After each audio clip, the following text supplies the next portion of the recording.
wonderful and has added something to heaven where everything is perfect, and that the Son of God has learned something. Now I am well acquainted with the explanation that men give, but none of them satisfy me.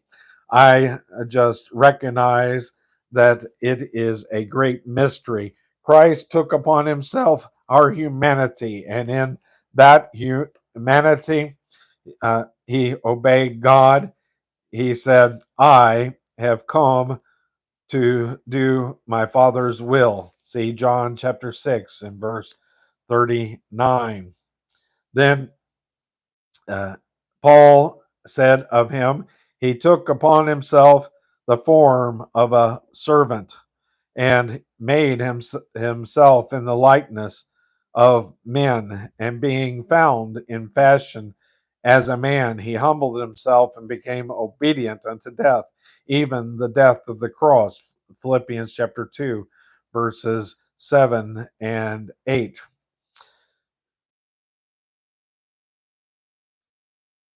My friend, I want you to know that when I die, if the Lord tarries, I won't do it obediently. I don't want to die. I think it is morbid when folk always talk about wanting to die. I want to live on earth as long as I can. When I had cancer, again, this is J. Vernon McGee and not me. I'm reading through the Bible by J. Vernon McGee. I kind of disagree with him here, but anyway, we'll continue on in good faith. I will still love him. uh, when many people wrote to me and said, we are praying for you. We are asking that the Lord spare your life. I am thankful because the Lord heard those prayers. But uh, one dear lady in Southern California wrote me and said, I am not praying that the Lord uh, will leave you here. I know you are ready to go, so I am praying that He will take you home.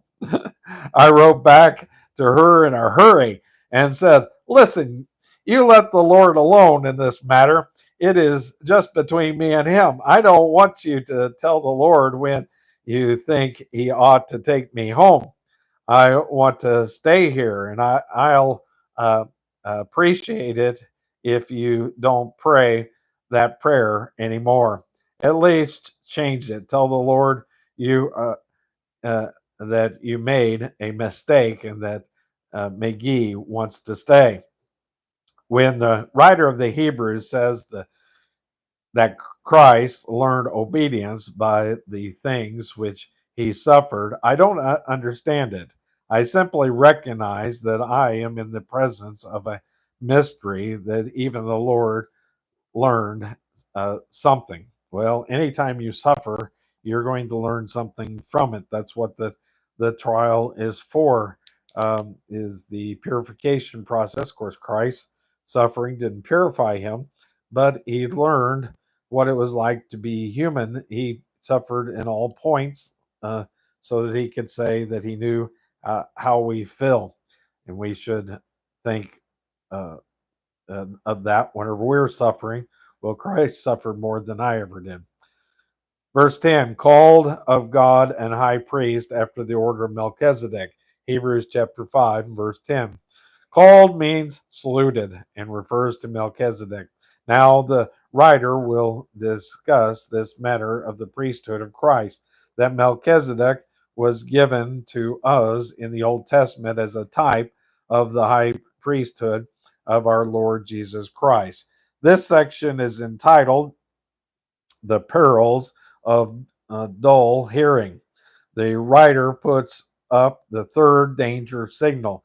It is like a red light flashing. He is getting ready to bring us out on the highway. But before he does, we've got to look both ways. There is a danger of being dull of hearing. He devotes the remainder of the chapter to this because in the next chapter, after still another danger sign, he will deal with the great subject of Christ, our high priest, after the order of Melchizedek. And so that concludes that section.